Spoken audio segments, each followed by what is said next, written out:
moyang kita manusia, nabi. Kita anaknya, keturunannya, Bani Adam. 7 kali disebutkan dalam Al-Quran. Perhatikan baik-baik. Diberi kesempatan taubat, tidak didapatkan.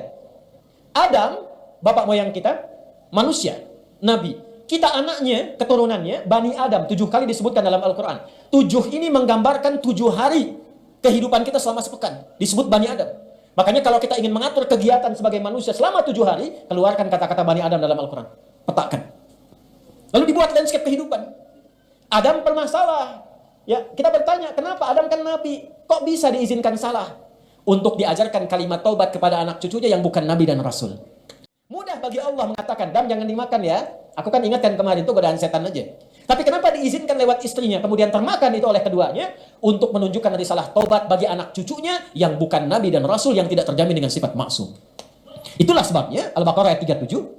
Fatalaqa Adamu bir rabbihi kalimatin fataba alaih. Maka Allah turunkan kalimat supaya diajarkan oleh Adam ke anak cucunya. Kalau kamu salah, baliknya begini. Jangan simpulkan selamanya kamu salah sehingga kamu mengakhiri kehidupan dalam kesalahan. Rasanya saya banyak dosa, nggak akan mungkin termaafkan, nggak akan mungkin dihapuskan. Rasanya sulit bagi Allah mengampuni dosa saya. Ingat, itu provokasi iblis yang pertama pada manusia yang berbuat. Nah, itulah hadirnya Rajab. Makanya Rajab itu disebut bulan ta'zim, bulan mengembalikan kehormatan kita sebagai manusia.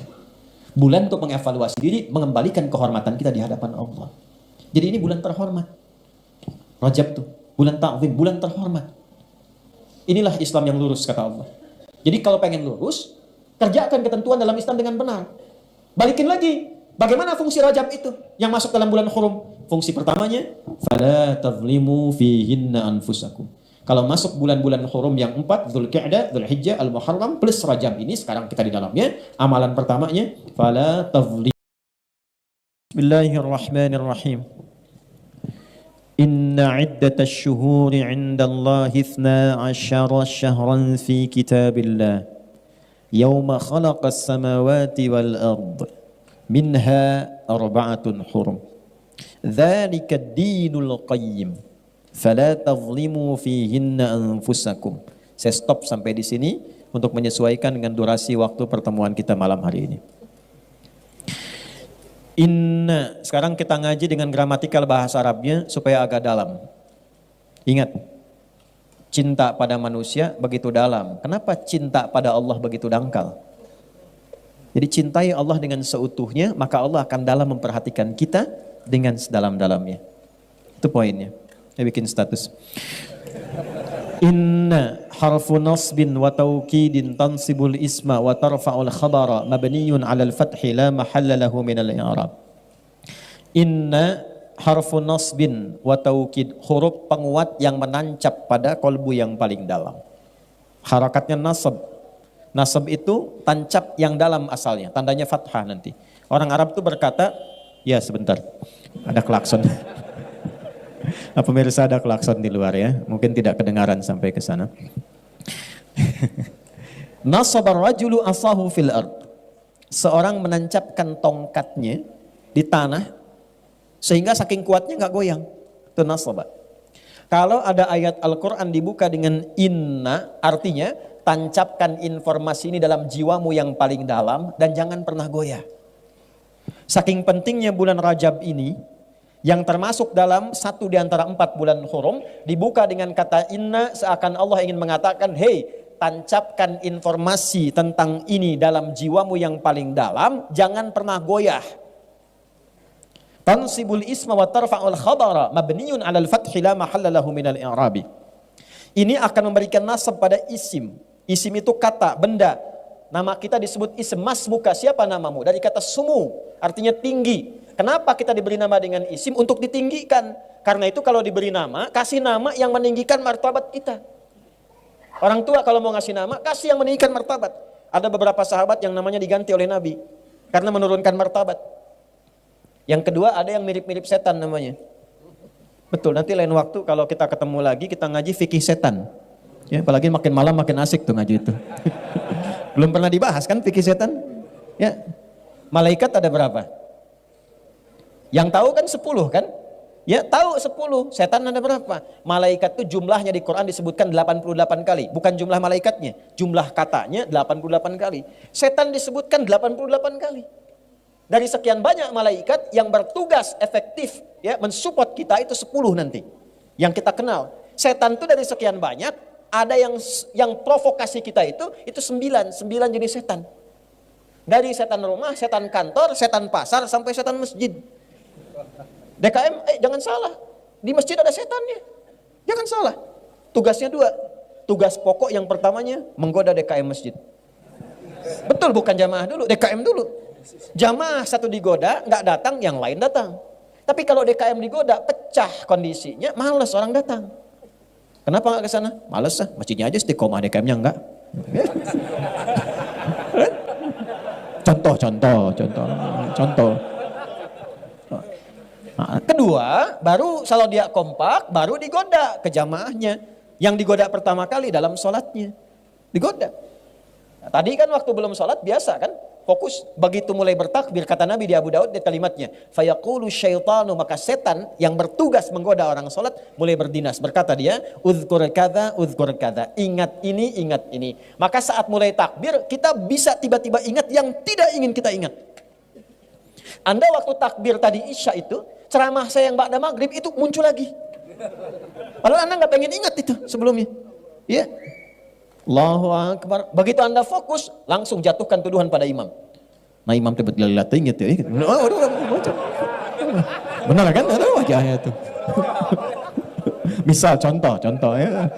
Itu ada gambarannya. Nyambung ke dia itu. Kita kembali lagi, ya.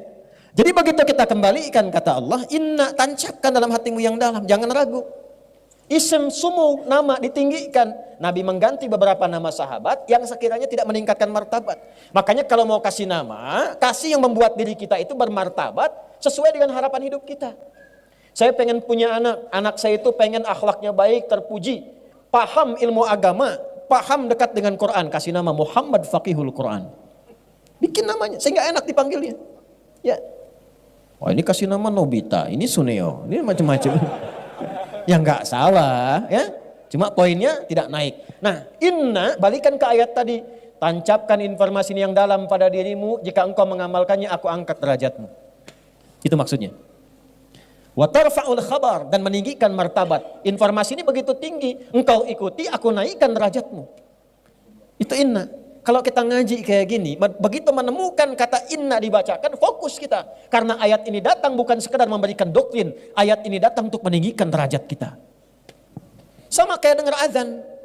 Kalau Anda hanya memahami azan sebagai kewajiban panggilan dari sholat, capek. Allahu Akbar, Allahu Akbar. Tadi duhur ain asar deh. Baru selesai duhur muncul asar. Kalau sekedar kewajiban. Tapi kalau Anda tanya secara fikih, ya Allah kenapa saya mesti sholat? Allah balik tanya. Kamu kan ingin bahagia. Kamu kan ingin sukses. Kamu kan ingin tenang. Kamu ingin damai. Semua kata itu dalam bahasa Arab, kalau kita kumpulkan, semuanya itu didapatkan lewat sholat. Bukankah saat sholat engkau merasakan kedamaian? Bukankah aku yang punya kesuksesan? Bukankah aku yang punya kebahagiaan? Bukankah aku yang punya segalanya? Tunduk, sujud padaku, minta aku berikan apa yang kau mohon. Wali abdi masa'al. Bahkan kalau dia baca Al-Fatihah, takbir, wudunya benar, takbirnya benar. Sampai Al-Fatihah, perhatikan hadis kutsinya. Hadza baini wa baina abdi. Ini perjanjian antara aku dengan hambaku. Wali abdi masa'al. Kalau hambaku benar dari awal sholatnya sampai kalimat ini, iyyaka na'budu wa iyyaka nasta'in, apapun yang dia minta sekarang, aku kabulkan, kata Allah. Hadis qudsi. Makanya tidak ada satupun sahabat yang sholat di era Nabi, kecuali hidupnya tercapai semua cita-citanya. Semua, yang bisnis makin kaya, yang pintar makin pintar dari segi ilmu, yang punya kedudukan makin tinggi, semua tercapai. Semua. Nah, semua kata itu kalau disatukan dalam bahasa Arab disebut falah namanya. Falah. Jadi kalau sukses saja, tapi belum tentu bahagia, itu fauz namanya. Fauz. Ya, fauzi, fauzan, faizah, faizin, faiz. Ada yang namanya faiz. Artinya orang yang diharapkan sukses dalam hidupnya. Walaupun belum tentu bahagia. Kalau dia itu diharapkan bahagia selama hidupnya, belum tentu sukses. Tapi bisa itu. Ya, tapi diharapkan bahagia, itu fariha. Orangnya farah. Sifatnya Farhan, Muhammad Farhan, Farah Queen dan sebagainya, Farah. Tuh. Nah, aku naon nih? Dan Farah, bahagia, belum tentu sukses. Sok pilih mana ya? Kaya tapi gelisah atau miskin tapi tenang? Nggak ada pilihan ketiga, tong maksa. Hafal saya. Oh. Sukses tapi tidak bahagia atau bahagia tapi tidak sukses? Sok pilih mana? Oh, di belakang ibu-ibu mah tuh udah sukses dan bahagia. Alhamdulillah. Nah, ibu bahasa Arabnya sukses dan bahagia namanya falah. Falahun. Di mana ada agama di muka bumi ini yang mensupport pemeluknya supaya sukses dan bahagia 5 kali sehari. Diperdengarkan di telinganya, dikeraskan didengar. 24 jam terdengar di semua tempat. Diperdengarkan di telinga. Telinga bahasa Arabnya disebut udhun, jamaknya disebut adhan. Dalam azan diperdengarkan, hayya 'alas shalah. Anda tanya, kenapa mesti salat? Hayya 'alal falah. Karena salat mengantarkan engkau pada pemilik kesuksesan. Salat mengantarkan engkau pada kebahagiaan. Salat membuat engkau tenang. Salat mendekatkan engkau pada rizki. Jadi kalau kita tahu panggilan azan, panggilan salat itu untuk mengantarkan kita pada semua kenikmatan yang kita harapkan, tidak ada perasaan malas. Allahu Akbar, Allahu Akbar. Ya Allah, panggilan kesuksesan. Labbaik ya Allah, datang saya. Allahu Akbar, panggilan ketenangan, saya sedang gelisah, datang saya Allah. Allahu Akbar, eta toan keras tasting Itu keras banget suaranya, tolong kecilkan sedikit. Nah, belum paham. Kalau belum paham, dipahamkan. Belum tahu, diberitahu. Jangan dimarahi. Allahu Akbar. Misi Pak, mohon bisa dikecilkan suaranya. Kumaing weh. Kumain teh. Enggak. Jadi ada sesuatu yang mesti kita pertemukan di situ. Balik ke hadis tadi. Kan baru inna, masih panjang ini. Kita sampai jam berapa? 12 ya. Nah kan udah sampai jam 12. Saya jam 9 selesai. Ya. Terus inna harfu nasbin wa taukidin tansibul isma wa tarfa'ul khabara mabniyun 'alal fathi la mahalla lahu minal i'rab. Kuatkan 'alal fathi, buka. Hatinya buka, pikirannya buka untuk mendengar informasi ini. Hatinya buka supaya sampai ke dalam jiwa. Dengar oleh telinga, renungkan oleh hati kita. Oleh pikiran, ayo masukkan. Direnungkan, masukkan ke dalam jiwa kita. Ya. La mahalla lahu minal i'rab, tidak kenal perubahan. Kalau sudah matang, yakin, komitmen, udah jangan berubah-ubah lagi. Dengar, lakukan. Jangan dengarkan lagi pengaruh yang lain-lain. Kalau Allah sudah menyampaikan firman-Nya, dengarkan, renungkan, tancapkan ke hati, yakini dengan kebenaran iman kita, sudah nggak usah dengar yang lain-lain lagi. Jangan ragu lagi, karena iman itu yakin tanpa ragu. Kebanyakan sekarang yang terjadi, yakin ada ragunya. Orang dulu yakin tanpa ragu, begitu dengar, mereka katakan, sami'na wa ata'na, ghufranaka rabbana wa ilaikal masir. Al-Baqarah 285. Sami'na, kami dengar, wa ata'na, kami taati, karena kami yakin. Orang sekarang sami'na wa nanyaina. Kami dengar, kami konfirmasi, tanya lagi. Kenapa subuh mesti 2 rakaat? Kenapa isya mesti 4? Akhirnya lambat mendapatkan capaiannya, banyak nanya. Kalau jelas, langsung lakukan. Apa informasi di ayat itu? Inna iddatasy syuhuri 'indallahi 12 syahran fi kitabillah. Aku tegaskan pada dirimu, tancapkan info ini ke dalam yang paling dalam pada lubuk hatimu, jangan pernah ragu. Buka pandanganmu, resapkan pada jiwamu, jangan terjadi perubahan setelah aku sampaikan firmanku kepadamu. Kala engkau beraktivitas, atur waktumu. Jangan sampai hidupmu tidak teratur. Aku tetapkan setahun sejak mencipta langit dan bumi, ada 12 bulan. Jadi Islam itu punya visi panjang, minimal kita atur agenda setahun ke depan mau ngapain. Jangan cuma tertulis di kalender angka, tapi kegiatannya nggak jelas. Bikin kegiatan. Ini adik-adik mahasiswa nih. Ya. Kapan mau lulus? Kapan mau lulus? Berapa IPK-nya saat lulus? Evaluasi. Saya setahun kuliah nih, dapat apa setahun kuliah itu? Saya sebelum berangkat ke kampus itu, saya sudah tanya. Saya cita-cita pengen jadi A, saya turunkan. Saya pengen jadi ahli tafsir, pengen dekat dengan Quran, pengen ini itu, turunkan. Ilmu apa yang saya dapatkan? Kampus mana yang mendukung cita-cita saya ini? Di mana tempatnya? Ada apa di situ? Saya sebelum berangkat ke Tripoli, tanya kampusnya apa? Kuliah dakwah. Berapa jarak masjid ke asramanya? Saya hitung. Berapa jarak asrama ke perpustakaan? Ke kelas berapa? Di perpustakaan ada berapa ruangan? Kitab apa di ruangan 1 sampai seterusnya? Apa setahun yang bisa saya dapatkan di situ? Sebelum berangkat saya tanya teman-teman di sana, buku apa saja selama setahun diajarkan pertama masuk ke sana? Kita punya peta. Quran surah ke-59 itu ayat keberapa? Ke-18. Ya ayyuhalladzina amanu taqullaha wal tanzur nafsum ma qaddamat. Punya planning sampai ke akhirat. Minimal kata Quran, tata setahun ke depan tuh mau ngapain. Tancapkan ke jiwa. Tuh. Yang belum nikah, kapan mau nikah? Hah? Tuh. Yang sudah berumah tangga, bagaimana bisa mewujudkan samara, sakinah, mawadah dan rahmah? Planningkan. Nanti setahun itu bagi lagi. Bagaimana cara membaginya? Indah, semua namanya diatur dari Al-Muharram sampai dengan Dzulhijjah. Setiap 12 itu dibagi berapa bagian? Ramadan kita ngapain, Syawal kita ngapain, Dzulqa'dah ngapain, Dzulhijjah ngapain. Makanya setiap bulan itu ada pedomannya, ada momentumnya. Nih saya tanya nih, potong sapi kurban, kambing kurban, itu bulan apa? Dzulhijjah. Orang sehebat-hebatnya puasa, nggak ada yang potong sapi kurban saat Ramadan. Coba silahkan cek. Terlampau soleh tuh. Ya. Walaupun tidak dilarang, tapi tidak disebut dan disifati dengan udhiyah kurban karena ada waktunya. Pertanyaannya, kok bisa di waktu itu? Itu ada urutannya. Kenapa haji di puncak yang terakhir bulannya? Kenapa Al-Muharram di awal dan namanya pakai al? Asalnya bukan Muharram tapi Al-Muharram.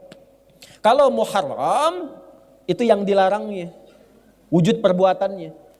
Misal, maaf, zina Muharram, selingkuh Muharram, mabuk Muharram, korupsi Muharram, menipu Muharram. Hukumnya disebut haram. Hukum zina apa? Haram. Perbuatannya Muharram. Kalau kita ingin komitmen meninggalkan itu, waktu kita meninggalkan semua yang dilarang, tambahkan al di depannya, Al-Muharram. Ya, jadi kenapa tahunnya disebut Hijriyah? Hijrah tambah ya, ikut tak sifat. Jadi kalau Anda ingin ikut berhijrah, ambil sifat-sifat orang hijrah. Hijrah itu bukan sekedar pindah tempat, sifatnya. Hijrah bukan kelompok, bukan golongan. Bukan Anda pindah pengajian A ke pengajian B jadi hijrah. Bukan. Bukan pindah Ustadz A ke Ustadz B jadi hijrah. Bukan. Hijrah itu sifat. Kalau pengen ikut, lihat simbolnya di mana. 12 bulan, tahunnya disebut Hijriyah. Karena di situ ada sifat-sifat kita untuk berhijrah. Al-Muharram kalau pengen hijrah, bagaimana mulainya? Tinggalkan semua yang dilarang oleh Allah dan Rasulnya. Belajar pelan-pelan dari ujung kepala sampai ujung kaki. Allah senang yang memandang itu gimana dipandangnya. Tanya pada iman kita. Maka berhijrah matanya, hanya memandang yang Allah dan Rasul perkenankan. Pandang. Nanti iman kita bekerja. Begitu kata iman kita nggak layak dipandang, otomatis dia berpaling. Ghaddul basar. Qul lil mu'minina yaghuddu min absarihim. Katakan pada pria yang masih punya iman, iman membimbing matanya untuk memalingkan dari apa yang nggak boleh dipandang. Lisan begitu, dikonfirmasi. Wasari'u ila maghfirah. Begitu dipalingkan, lisannya istighfar. Allahu Akbar. Tum keluar dari sini. Kan sekarang musim-musim videotron tuh. Ya? Baligo bergentayangan di mana-mana dan seterusnya. Begitu videotron kelihatan, oh ini ada gambar yang ada auratnya. Itu kalau imannya ada, langsung otomatis dipalingkan. Lisan istighfar, astagfirullah. Enggak telat tuh. Dan itu semua bersamaan. Jadi bukan lisannya istighfar, matanya enggak berpaling. Astagfirullahaladzim. Keterlaluan nih yang pasang videotron ini. Enggak punya iman ya kayak ini. Ya, nah itu. Tutup carang. Aduh. Itu gambarannya. Jadi semua bekerja. Itulah Al-Muharram, itulah hijrah. Kalau sudah seperti itu, nanti yang salah kosong, yang soleh naik. Ketika kosong yang salah, kosong itu bahasa Arabnya sifar. Sifatnya sofar. Sofar so good. Kalau sudah sofar pasti good. Catat tuh, bikin status. Ya, enggak, ini bukan ngarang-ngarang. Balik lagi. Sofar nanti. Safar itu asalnya penduduk Arab itu keluar ya untuk berniaga dan sebagainya sehingga kosong. Kosong Mekah seakan-akan penduduknya itu berkurang.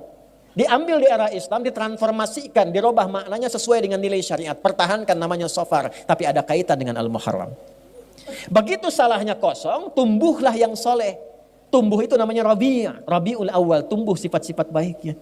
Kalau mau hijrah tinggalkan yang dilarang, ya, itulah konfirmasi Sahih Al-Bukhari. Dalilnya di mana? Di Al-Bukhari, Kitabul Iman. Ya. Orang hijrah itu kata Nabi, meninggalkan segala yang dilarang. Meninggalkan semua yang dilarang, berpindah kepada semua yang diperintahkan. Begitu pindah, hilang semua yang buruk-buruk itu, yang salah jadi kosong, yang soleh muncul. Ya, maaf. Itu Rabiul Awwal. Tapi kadang-kadang kan susah konsisten, istiqamah. Nggak mudah. Kadang ada godaan lagi, pengen ninggalkan riba, kejebak lagi. Ya kan? Riba yang offline ditinggalkan, yang online diikutin. Hah? Dulu pinjaman offline, sekarang pinjaman. Dulu judi offline, sekarang judi online. Tuh, dunia memang sedang tidak baik-baik saja. Sampai Zeus pun ikutan judi. Tuh. Saya bingung benar-benar sekarang ini. Saya jalan Transformer minta-minta di jalan. Spiderman juga minta sumbangan. Itu kumaha dunia nih. Aduh, ya. Makin malam makin gak jelas tuh ya perilaku manusia itu. Demikian. Jadi tata lagi. Balik. Nah, karena sulit untuk konsisten, kadang-kadang turun Rabiul Akhir. Makanya yang tepat bukan Rabiul Tsani.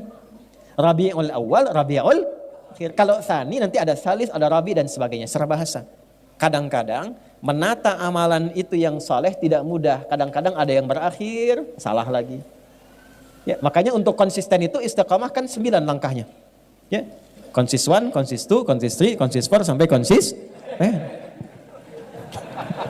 Nah baru ya. Iya.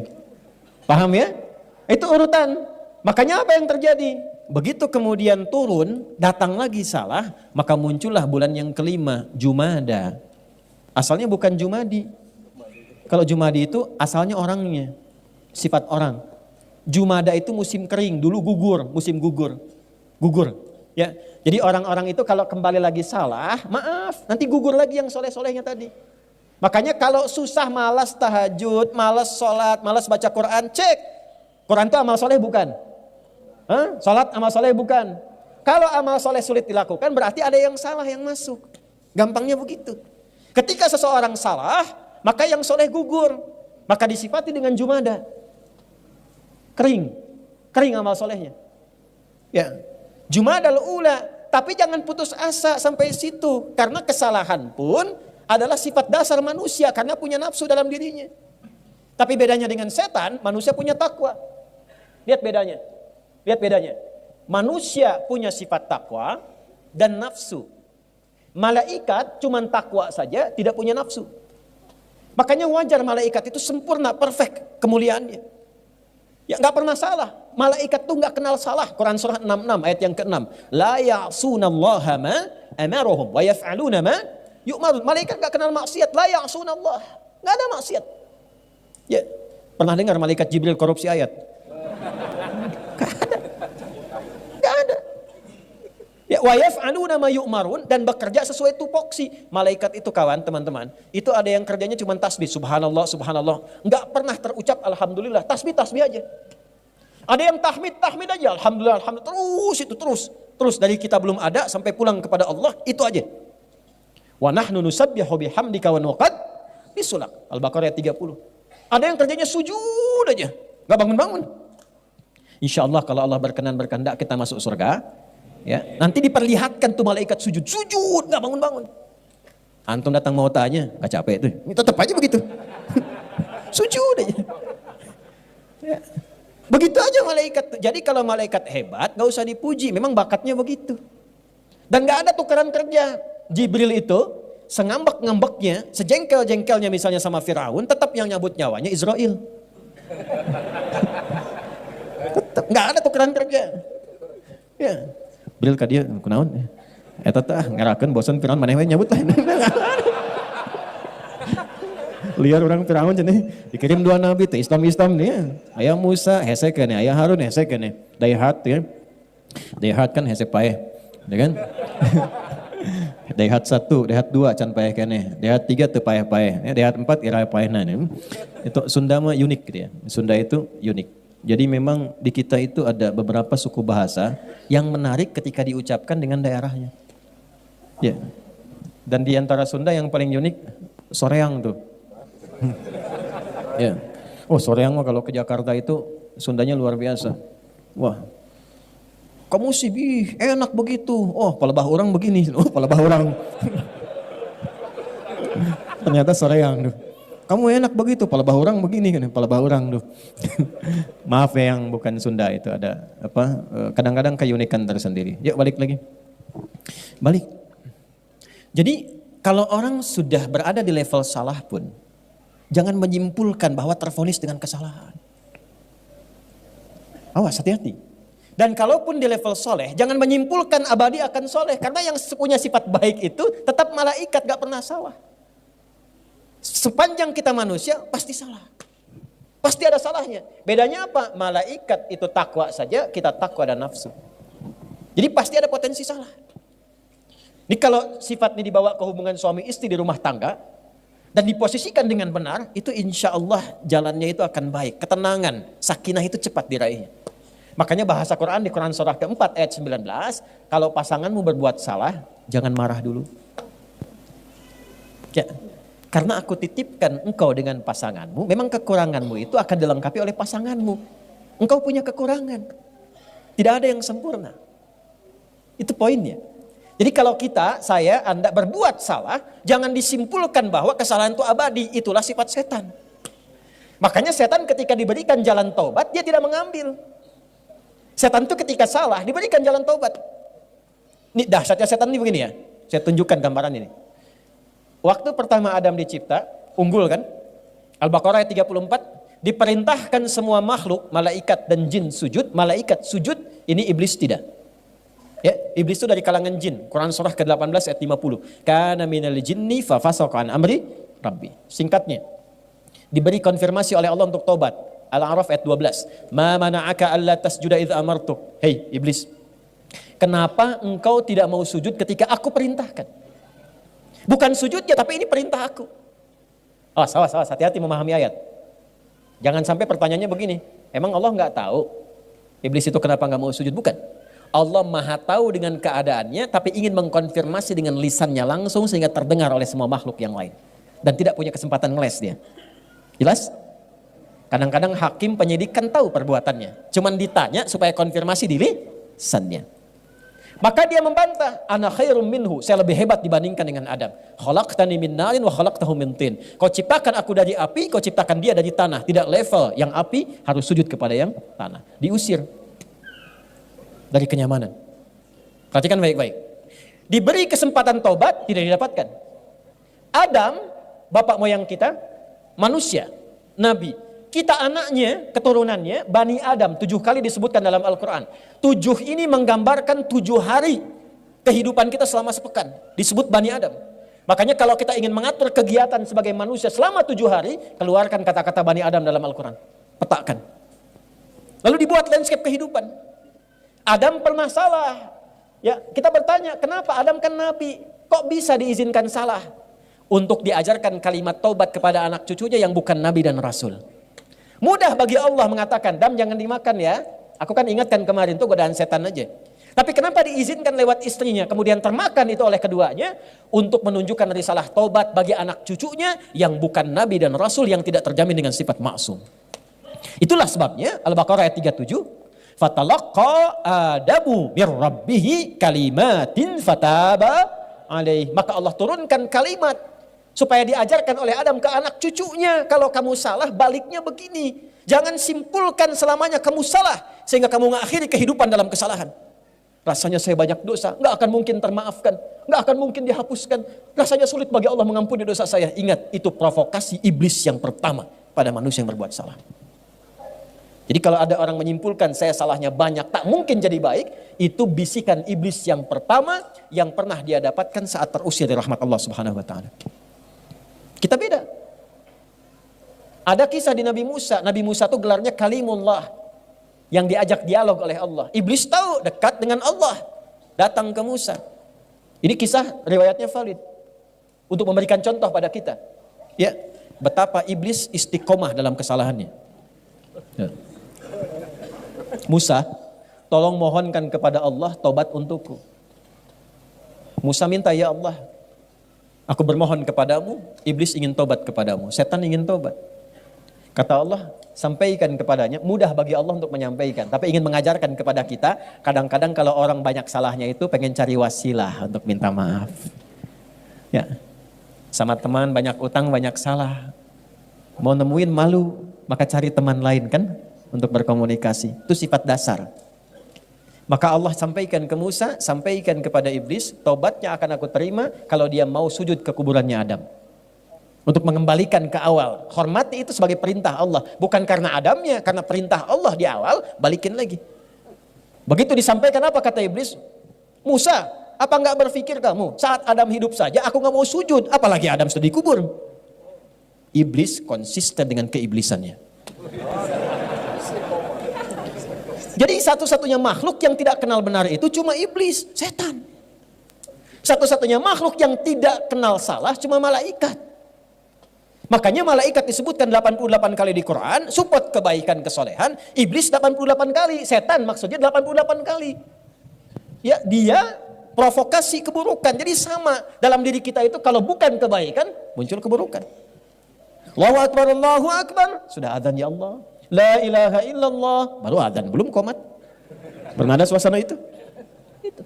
Nah kita manusia, kita di tengah-tengah itu. Tapi tunjukkan, jangan menyimpulkan soleh selamanya sampai merasa suci. Fala tuzakku anfusakum. Hei, jangan mengklaim dirimu suci. Tapi jangan vonis diri sendiri larut dalam kesalahan sehingga tidak mampu menerima taubat. Jangan simpulkan itu karena setan yang punya itu. Itulah bedanya dengan manusia dengan setan. Setan salah, setan tidak tobat. Manusia salah, manusia tobat. Jadi kalau ada manusia salah tidak mau tobat, itu tandanya dia terprovokasi oleh setan. Antum udah bilangnya kenceng, lihat saya lagi. Jelas? Jadi kalau ngaji lebih dalam lagi kita turunkan. Kenapa disebutkan 7 kali? Begitu salah apa? Zikir untuk baliknya. Lengkap. Zikir standar salah. Rabbana zalamna wa illam taghfir lana wa tarhamna lanakunanna minal. Itu kalimatnya siapa yang mengajarkan? Adam dari Allah Subhanahu wa taala. Ada di mana? Di Al-A'raf. Nanti kalau pernah membunuh misalnya, maaf. Ya. Tapi jangan direncanakan. Habis ini kesel banget sama orang itu. Paihan siapa yang. Hati-hati itu. Orang yang sengaja merencanakan pembunuhan, itu ayat Qur'annya jelas. Dia seperti pesan kafling di neraka. Dengan 5 keistimewaan. Udah neraka, istimewa. Betul, itu ada di An-Nisa. Khususnya di ayat 93-94. Awas, wa may yaqtul mu'midan muta'ammida. Siapa yang merencanakan pembunuhan? Pembunuhan berencana. Ya, hati-hati, pembunuhan berencana. Surat 4 ayat 93-94-nya. Awas, hati-hati. Fajazauhu jahannam. Maka seakan-akan dia pesan kafling di neraka jahannam. Khalidan fiha, kekal di dalamnya. Wa ghadiballahu alaihi, 3, Allah murka kepadanya. Wa la'anahu, dilaknat oleh Allah. Wa a'adda lahu adzaban 'azima, dan dijanjikan siksa berlipat. Langsung 5 keistimewaannya. Awas, hati-hati. Tapi ketika ada orang terpleset pada dosa pembunuhan, tiba-tiba Allah kirimkan zikirnya. Zikirnya diajarkan Nabi Musa. Ya, perhatikan kalimatnya. Rabbi inni, kalau ditarik ke zikir kita, Rabbi inni zalamtu nafsi faghfirli. Ya Allah, sungguh aku berbuat salah pada diriku. Sedangkan engkau yang paling sayang kepadaku. Maka dengan kasih sayangmu aku memohon ampunan kepadamu. Faghfarolah, maka diampunilah dosanya. Ada orang terjebak pada zina. Dosa banyak, kan minal kabair. Ya. Terkumpul dia, menyimpulkan dia, aduh bagaimana Allah masih sayang tidak kepada saya. Turun Quran surah ke-39 ayat 53. Kul, sampaikan Muhammad, viralkan pada umatmu. Kul ya ibadiyalladzina asrafu ala anfusihim la taqnatu min rahmatillah. Katakan, hei hamba-hambaku yang memvonis pada dirinya, apakah aku akan masih mungkin diampuni oleh Allah? Dosaku begitu banyak. Katakan pada orang itu, tanamkan pada jiwamu, jangan putus asa dari kasih Allah Subhanahu wa taala. Inna, pakai lagi rumus tadi. Tancapkan pada hatimu yang paling dalam. Buka dengan pendengaranmu. Pakai renungkan pikiranmu. Hadirkan pada jiwamu yang paling dalam. Tanamkan, Allah ingin mengangkat derajatmu. Jika engkau kembali kepada Allah, innallaha yaghfiru dzunuba jami'a. Allah akan mengampuni semua dosa-dosa yang pernah engkau lakukan. Nanti caranya beda-beda. Ya, kembali kepada jalan yang lurus untuk menata jadi soleh kembali setelah Jumada tadi, tata lagi jadi baik tuh. Ya. Nah, kembali kepada jalan yang baik itu taubat namanya. Kerel yang benar. Ya. Kerel yang benar. Balik lagi. Maka berakhirlah sifat salah tadi dari Jumadal Ula, Jumadal Akhirah. Gugur tuh, mau hilang. Bagaimana melatih itu? Muncullah bulan yang ketujuh disebut Rajab. Ini asalnya. Jadi jauh-jauh saya nerangkan tadi itu, nah ini intinya nih. Masuk ke Rajab. Tapi kalau saya nggak ceritain dari awal kan kita nggak paham mau kemana. Kita nggak tahu siklusnya, kenapa dibagi 12, kenapa Al-Muharram, kenapa Safar, kenapa Rabiul Awal. Ternyata ada maknanya. Nah ketika kita ingin kembali, saya pengen jadi baik. Saya nggak mau celah orang lagi. Nggak mau bikin hoax lagi. Taubat saya jadi buzzer. Misal ini. Maaf ya buzzer. Misal, balik lagi. Ya, makanya ngajinya yang betul. Taubat. Ya, ngaji yang betul nih, belajar sorob, caranya salah tasrifnya. Tabaya tubuh YouTuban. Pas baka yufes bikufes, bukan. Ya kan? Ya udah tasrif. Balik lagi. Nah, itulah hadirnya Rajab. Makanya Rajab itu disebut bulan ta'zim, bulan mengembalikan kehormatan kita sebagai manusia. Bulan untuk mengevaluasi diri, mengembalikan kehormatan kita di hadapan Allah. Jadi ini bulan terhormat. Rajab tuh, bulan ta'zim, bulan terhormat. Karena manusia diciptakan terhormat, diminta berevaluasi di Rajab. Supaya berlatih. Balik lagi, kenali lagi. Maka apa yang dilakukan ini di bulan Rajab ini? Teruskan ayatnya tadi. Ya, dzalika dinul qayyim, tatanan 12 bulan selama setahun dengan makna-makna dan nama yang diresapkan itu, itulah ketentuan agama yang lurus. Agama itu harus membimbing penganutnya, din itu harus mengarahkan penganutnya dengan benar, punya konsep yang bagus. Bahkan Quran menantang, kalau nggak percaya riset sendiri, pelajari sendiri. Mana ada tuntunan dalam din, dalam agama di muka bumi ini yang waktunya pun diterangkan maksudnya untuk apa, kegiatannya apa, capaiannya apa, petanya bagaimana. Inilah Islam yang lurus kata Allah. Jadi kalau pengen lurus, kerjakan ketentuan dalam Islam dengan benar. Balikin lagi, bagaimana fungsi Rajab itu yang masuk dalam bulan Hurum? Fungsi pertamanya, fala tazlimu fihinna anfusakum. Kalau masuk bulan-bulan Hurum yang 4, Dzulqa'dah, Dzulhijjah, Al-Muharram plus Rajab ini sekarang kita di dalamnya, amalan pertamanya, fala tazlimu. Jangan sampai berbuat zalim. Bahasa singkatnya zalim itu maksiat. Jangan berbuat kriminal. Jauhi yang salah. Jadi sekarang ini masa-masanya berevaluasi diri untuk menata diri kita dari yang salah menjadi soleh. Ayo kita mulai rencanakan. Jadi sekarang ini bulan terhormat. Karena itu komennya Ibnu Abbas radhiyallahu taala anhuma, pakar Quran yang diberikan legalitas oleh Nabi, jika ada orang catat kalimatnya, ini kalimat bukan dari saya, tapi statementnya Ibnu Abbas. Pakar tafsir yang kepakarannya langsung mendapatkan legalitas dari Nabi. Turjumanul Quran gelarnya. Jika ada orang Islam yang sengaja berbuat maksiat di bulan Rajab, maaf bukan Rajab, di bulan Hurum, dan Rajab termasuk di dalamnya. Jika ada orang Islam yang sengaja berbuat maksiat di bulan-bulan Hurum ini, maka dosanya dipandang 2 kali lipat oleh Allah dibandingkan dengan di bulan-bulan lainnya. Jadi kalau ada orang sekarang sengaja berbuat maksiat di bulan Rajab ini khususnya yang kita sedang berada di dalamnya, maka dosanya 2 kali lipat dibanding dengan hari biasa.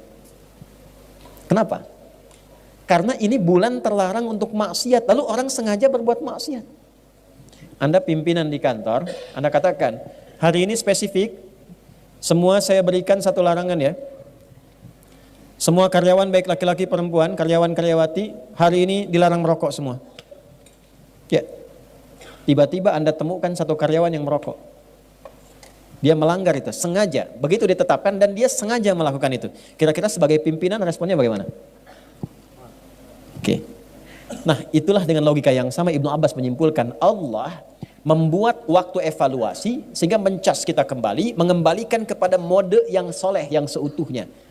Lalu dilaranglah di waktu itu untuk berbuat salah. Ada orang sengaja melakukan kesalahan, melanggar ketentuan Allah tadi. Di bulan latihan meninggalkan yang haram, dia sengaja mengerjakan yang haram. Maka dosanya 2 kali lipat dibandingkan dengan hari biasa. Saking tingginya kehormatan bulan ini. Maka yang pertama kita lakukan di bulan ini menebarkan kedamaian, ketenangan, persatuan, evaluasi diri. Kan 30 hari kurang lebih, 29 sampai 30. Dihitung, sekarang udah tengah-tengah. Anggaplah tinggal 14 hari lagi misal, 2 pekan. Yuk, misal. Kan sudah tengah-tengah sekarang. Ya kan? Alhamdulillah masih dapat materi ini di pertengahan. Coba kalau dekatnya di hari terakhir. Kan nunggu tahun depan, belum tentu hidup kan? Maksud saya, coba 14 ini terapkan ke tubuh kita dulu, jangan tunjuk orang lain. Hitunglah dari mata dulu. Ya, sebelum mata ke pikiran dulu, kan di kepala ada pikiran, makanya tahallul. Coba biasakan setiap hari kita coba berpikir yang positif dulu. Husnuzan kepada Allah. Mulai besok latihan pikiran dulu. Mau berangkat keluar, macet. Alhamdulillah ya Allah, Engkau hadirkan macet supaya aku bisa murojaah. Syukuri dulu. Ya, syukuri. Supaya tenang. Jadi begitu tenang, ana inda dhanni abdi. Aku berdasar prasangka hamba aku. Nanti jiwa yang tenang itu melahirkan kreativitas yang cemerlang. Bikin status boleh ya. Jiwa yang tenang melahirkan kreativitas yang cemerlang. Kalau tenang itu keputusan gampang, pikiran nyaman. Ya, kreativitas jadi banyak. Dari pikiran dulu. Ya. Anak tiba-tiba marah misalnya, balikin dulu ke diri kita. Saya memang salah ya Allah, astagfirullah. Pelan-pelan, lihat lagi. Demikian. Tiba-tiba misalnya ada ketentuan dalam perusahaan, ya. Mohon maaf untuk hari ini gaji barangkali agak terlambat 3 hari. Ya, insya Allah baik ya Allah. Engkau yang menetapkan rezeki, semua bersumber darimu, semua akan kembali kepadamu. Kalau bukan di jalan yang ini, jalan yang lain pun pasti Engkau berikan. Jalan ke Roma saja lebih daripada 1000, maka jalan kepadamu tidak lebih daripada itu. Minta. Datang. Ya. Pikiran yang baik. Naik ke bis, Bu, ya, mahasiswa atau mahasiswi. Ada orang tatoan, tangannya merogok kemudian ke kantong orang lain. Nah, itu mah bukan husnuzon, copet itu. Nah, yang benar. Tata pikiran kita. Besok sehari. Nanti dari situ turun ke mata. Latihan, lusa. Supaya melihat yang baik-baik saja. Yang tak baik gak usah dilihat. Ya, nanti ukuran yang tak baik itu apa? Iman. Iman kita ngukur. Coba status dilihat, status orang lain diupdate, status diri sendiri gak pernah diupdate. Cek. Nanti dari mata turun ke mulut dulu, langsung ke hati aja. Mata turun ke mulut, jangan langsung ke hati aja. Masuk ke hati. Ke lisan, atur, bicara yang betul. Ya, kata-katakan yang baik. Rumusnya gampang. Man kana yu'minu billahi wal yaumil akhir falyakul khairan aw liyas. Itu semua pakai iman, Pak. Itu kepala pakai iman, mata pakai iman. Kullil mu'minin, kullil mu'minat.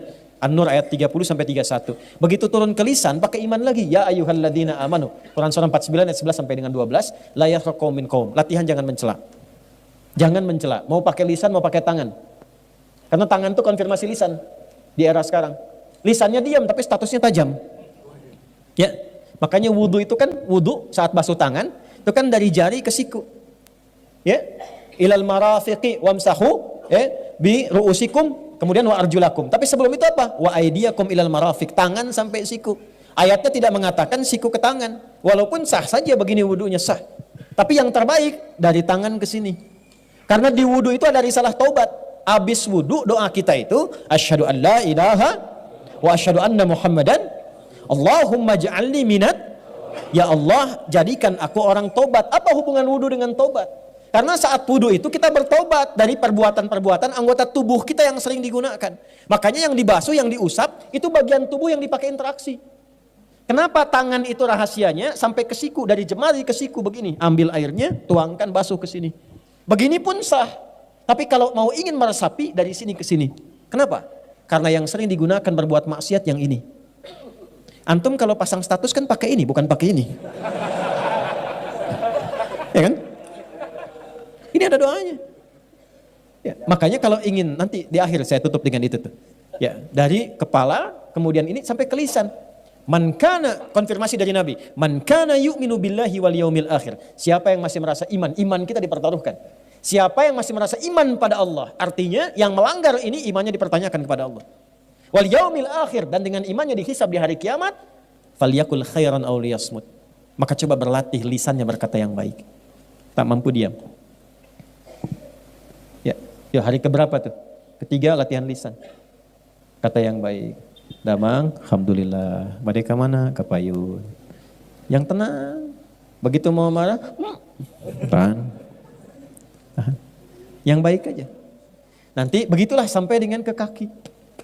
Kalau bisa dilakukan sampai ke kaki, maka berubahlah menjadi hamba Allah yang punya sifat kasih yang dalam. Jadi kalau ini sudah baik, pasti sifatnya berubah jadi baik. rasa kasih, kelembutan, kebaikan, rasa penyayang, maka berubahlah namanya menjadi ibadur rahman.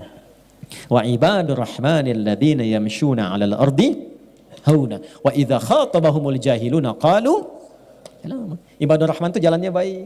Kalau ada yang provokasi, didoain. Gitu. Ya, enggak bertengkar. Kan sama-sama beriman, kenapa beda pilihan mesti mencela? Merendahkan orang. Kenapa? Kan sama-sama beriman. Calonnya muslim semua. Kenapa saling menjatuhkan? Kenapa nggak kita doakan? Masing-masing punya pilihan, tapi jangan sampai perbedaan itu menjadikan terpecah belah. Saling memusuhi. Kok dari teman jadi musuh? Untuk apa? Apa yang mau didapatkan dari semua itu? Istighfar, akhi. Istighfar, koreksi diri baik-baik. Ini waktunya kita berlatih mengevaluasi diri. Bulannya Rajab. Saya kemarin ingatkan kepada kalangan elit, hati-hati bulan Rajab. Ya, jangan sampai membuat sesuatu yang tidak baik, nyogok, korupsi. Saya tidak sepakat dengan kalimat ambil uangnya, tinggalkan partainya atau tinggalkan orangnya. Itu nggak benar, kurang sempurna. Kalimat yang tepat berdasarkan hadis itu, jangan ambil uangnya dan tidak perlu pilih orangnya. La'anallahu rashi wal murtashi. Dan riwayat lain, la'anar rashi wal murtashi. Kalimat pertama, hadis riwayat Abdullah bin Amr bin As radhiyallahu taala anhuma. La'anallahu rashi wal murtashi. Konfirmasi dari sahabat Abu Hurairah, la'anallahu rashi wal murtashi fil hukmi. Jelas, Allah melaknat pelaku sogok dan yang disogok. Lalu muncul hadis lain dikonfirmasi. Ya, takunu kama yuwalla alaikum. Anda itu akan mendapatkan sosok pemimpin sesuai karakter Anda. Kalau andanya mudah menerima uang-uang seperti itu, besok pun dia akan cari uang lagi untuk menutupi apa yang dia berikan pada Anda. Jadi kalau Anda mencela, mengutuk dan sebagainya, itu adalah hasil yang didapatkan dari perbuatan yang rendah seperti itu. Maka perbaiki diri sendiri. Kalau sudah baik, mau nyogok pun dia akan malu. Berikan si itu tuh. Ulah tamu, isin dosa nang kayak di mana kuat teman. Malu sendiri. Coba sogok dia, janganlah dia mahali masjid, takut dosa nanti. Dosa. Belum disogok sudah dapat hidayah. Perbaiki diri sendiri. Ini Rajab, ini waktunya untuk semuanya. Minimal kalau masih punya iman. Itu aja, minimal kalau masih punya iman. Karena di situ iman kita dipertaruhkan. Tinggal dipilih aja. Kembali damai, tenang. Nyatu dalam kebaikan, saling mendoakan. Mengevaluasi diri, itulah Rajab. Makanya disebut Rajab itu at-ta'zim. Kalau sudah baik, maka dikumpulkan amalan nanti di Sya'ban. Makanya Nabi rajin puasa di bulan Sya'ban. Sampai penuh kadang-kadang. Untuk apa? Persiapan ke Ramadan. Itu poinnya. Maka sebelum sampai ke sana, latihanlah di bulan Rajab. Bagaimana amalan yang bisa mengumpulkan itu? Banyak. Sholat tambah. Karena fungsi sholat itu yang paling pokok itu merubah kita jadi orang baik. Quran surah 29 ayat 45. Innas sholata tanha anil fahsya'i wal. Sumber keburukan cuma dua. Kalau bukan fahsya pasti mungkar. Fahsya itu maaf, sumbernya dari nafsu syahwat. Maaf ya, maaf sekali. Zina, selingkuh, LGBT, ya, pornografi, porno aksi dan seterusnya itu fahsya. Jadi tidak mungkin ada orang sholat berbuat fahsya, itu mustahil. Mustahil. Kecuali sholatnya cuma sekedar formalitas dan tidak benar menunaikannya. Kedua mungkar, semua yang diingkari oleh hati kita. Sumbernya dua, nafsu perut dan akal. Mencuri mungkar, makanya saat dicuri hati kita ingkar. Ya, cek ya, tapi jangan dilakukan, ngecek aja. Jangan dilakukan, awas disclaimer dulu nih. Ya. Jangan dilakukan, cek aja. Keluar dari sini, iseng-iseng pakai sendal orang lain.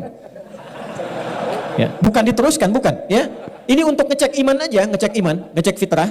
Begitu Anda pakai alas kaki orang lain, hati Anda pasti akan berkata, itu bukan punyamu. Itu konfirmasi. Karena fitrah iman itu selain fitrah spiritual, fitrah cenderung pada kebenaran. Itu yang dimaksud tanha anil fahsya'i wal mungkar itu yang diingkari oleh hati. Hati kita ingkar nolak itu. Tapi kalau ini nggak berfungsi, dia tetap berkata, jangan, itu bukan punya kamu. Yang kamu, ada yang lebih bagus lagi itu tuh, kalau bisa yang itu. Nah, yang bisa mencegah itu dan menghilangkannya, sholat amaliyahnya. Kalau sholatnya benar, khusyuk. Makanya tambah. Ya, jangan hanya di fardunya, tambah sunnahnya supaya merasakan kenikmatan. Latihan, tahajud. Ya. 2, Quran. Quran itu menjaga kita. Insya Allah kalau yang gelisah ya, sedang punya masalah, daripada bikin status di tempat yang tidak jelas. Buka mushaf, ambil wudhu, buka mushaf. Ngadep kiblat. Itu baru buka mushaf saja ada ketenangan tertancap di jiwa kita. Yang paling dahsyat dari Al-Quran, perhatikan ini, Anda buka secara acak bisa keluar ayat yang sesuai dengan perasaan dan keadaan Anda. Dahsyatnya Quran. Ya, satu salat, kedua apa? Quran. Ketiga, jaga wudhu. Wudhu. Dari ujung kepala sampai ujung kaki terjaga. Nah, kalau ingin melakukan satu amalan, yang sekali dikerjakan semua itu ikut, yang soleh naik, yang salah turun. Satu rumusnya. Dan ini amalan penutup yang saya sampaikan di malam ini. Ini rahasia ya antara kita aja nih. Ya. Amalannya asyam. Apa amalannya? Ya, asyam, bukan asyap. Asyam. Siapa ini? Asyam. Puasa. Puasa. Karena puasa itu unik. Puasa itu saat yang bersamaan bisa menaikkan amal soleh dan menekan amal salah. Orang kalau tidak puasa, maaf ya, sekali lagi maaf. Ada orang minta di depan mata belum tentu dikasih. Tapi saat puasa, jangankan yang minta di depan, yang gak ada dicatat, Ramadan datang, berapa yatimnya, berapa fakirnya. Jangankan yang fardu, yang sunnah dikerjakan, ketinggalan sunnah bisa gelisah. Tapi tidak puasa, biasanya santai saja. Dan hebatnya puasa bisa menekan amal salah. Itu koruptor kalau puasa, libur dulu. Kok tumben gak aktif? Gak aktif. Ya. Takut batal puasa. Takut batal. Ya. Bahkan pemarah pun, pemarah itu bisa tenang saat puasa. Buka jam 6:15. Jam 6 pas ada tetangga provokasi. Dia diem aja. Istrinya bingung, biasanya marah, bapak kenapa enggak? Istrinya tanya, Pak tumben gak marah? Ntar habis maghrib. Ntar habis maghrib, ditahan dulu, habis maghrib lupa. Semakin lupa daripada ngurangin pahala gitu ya. Jadi puasa itu unik, membuat kita lebih soleh, mengecilkan yang salah. Itulah sebabnya para ulama mengusulkan kalau Anda ingin berlatih menjelang ke Sya'ban, menjelang ke Ramadan, di Rajab itu manfaatkan sifat puasa pada bulan hurumnya. Makanya hadis yang mengikat puasa itu bulan hurumnya. Ya, hadisnya banyak tentang puasa di bulan hurum. Jadi boleh dilakukan di Dzulqa'dah, di Dzulhijjah, asal bukan di tanggal-tanggal yang kita ber'id di situ. Ya. Kemudian Al-Muharram dan juga di bulan Rajab. Kalau belum pernah melakukan, gampang. Jangan dulu paksakan banyak. Senin dulu. Senin sudah enak, tambahkan Kamis. Kamis sudah enak, konsisten, Ayyamul Bid. Cuman sayang udah lewat. Tadi terakhir, ya. Tapi kan masih ada Senin besok. Lusa ya, Senin. Nanti itu sudah enak, boleh latihan puasa Daud, berlatih. Ya, puasa Daud, sehari puasa, sehari tidak. Senin puasa, Selasa, Rabu puasa, Kamis. Nah ini rumus ya, kalau sudah puasa Daud, maka hukum sunnah yang di bawahnya diikutkan pahalanya pada Daud. Misal, Anda suka puasa Senin Kamis, dapat pahala. Sudah rutin, Anda naikkan levelnya ke Daud. Senin puasa, Selasa tidak, Rabu puasa, Kamis. Ketika Kamis Anda tidak puasa, pahala puasa Kamisnya tetap dituliskan sempurna. Dalilnya idza maridal abdu aw safar kutiba lahu mithla ma kana alaihi muqiman sahiha. Kalau ada seorang mukmin itu sakit atau perjalanan jauh atau dia punya illat, uzur. Ya uzur, satu halangan yang semisal seperti yang sakit atau perjalanan jauh karena tak mampu mengerjakannya, amalan rutin yang dia kerjakan. Maka saat itulah kemudian tetap dituliskan pahalanya secara sempurna karena kebiasaannya. Ibu-ibu paling enak. Kalau masih masa haid kan tidak sholat. Ya kan? Maka saat masa sucinya perbanyak tuh sholat sunnah, perbanyak baca Quran. Maka saat haid itu tidak dituliskan yang tadi amalan kewajibannya, tapi tetap dituliskan pahalanya. Jadi perempuan haid itu tetap dituliskan pahalanya, pahala sholatnya. Kalau sholat saat sucinya. Kalau ibu tambahkan tahajud, sholat sunnah, rawatib dan sebagainya, itu dituliskan walaupun dalam keadaan sedang haid. Nah sekarang intinya PR kita sekarang naikkan levelnya, evaluasi diri kita sehingga lebih baik, lebih tenang, lebih nyaman. Besok-besok tinggal kita kumpul, cari sumber yang lebih nyaman lagi. Cari ketenangan yang lebih baik lagi. Orang yang bergerak untuk mencari kenyamanan, sumber-sumber air, sumber kebaikan, maka disebut dalam bahasa Arab dengan Sya'ban. Setelah itu apa? Terbakarlah semua keburukannya karena orang sudah baik berjamaah sekarang. Baik semua. jamaah semua, sholat semua, baca Quran semua, baik-baik semua akhlaknya, sosialnya, maka gugur, terbakar semua keburukannya. Sesuatu yang dibakar tuntas, hangus, hilang disebut dengan Ramadan. Kalau sudah seperti itu, meningkatlah ketakwaannya, meningkat kebaikannya, la'allakum tattaqun. Meningkat ketakwaan, meningkat kebaikan, meningkat populasinya, maka disebut dengan Syawal. Kalau sudah Syawal meningkat, tinggal duduk-duduk tenang, duduk-duduk enak, disebut dengan Dzulqa'dah. Kenapa? Karena ada refleksi haji yang kalaupun tidak haji tapi kalau kita takwa diterima takwanya. La yanalallaha luhumuha wala dima'uha walakin yanaluhu taqwa minkum. Dijaga sampai bulan ke-12 dengan takwa ini sampai kita pulang husnul khatimah. Itulah spirit dalam haji. Makanya ketika pulang mabrur dia. Mabrur itu apa? Hilang jeleknya, muncul baiknya. Maka yang tidak haji berlatih 11 bulan sehingga hilang jeleknya, muncul baiknya. Begitu dia meninggal dunia sekalipun belum sempat haji, diterima kebaikannya, dipanggil dengan panggilan ibadahnya, ketenangannya. Sifatnya abdun, jamaknya ibadun. Maka muncul kalimat ketenangan. Ya ayyatuhan nafsul mutmainah, dari sifat tumakninah. Tumakninah didapatkan dari ibadah. Ruku'lah sampai tumakninah, sujudlah sampai tumakninah. Tumakninah tenang yang membuat jiwa tenang. Dampaknya ke jiwa. Jiwa yang tenang sifatnya mutmainnah. Dipanggil dengan sifat itu. Ya ayyatuhan nafsul mutmainnah irji'i ila rabbika radiyatan fadkhuli fi ibad wa ibadur rahman. Pulang kita dengan status ibad. Saat sakarat itulah ditampakkan surga kita dari amalan kita.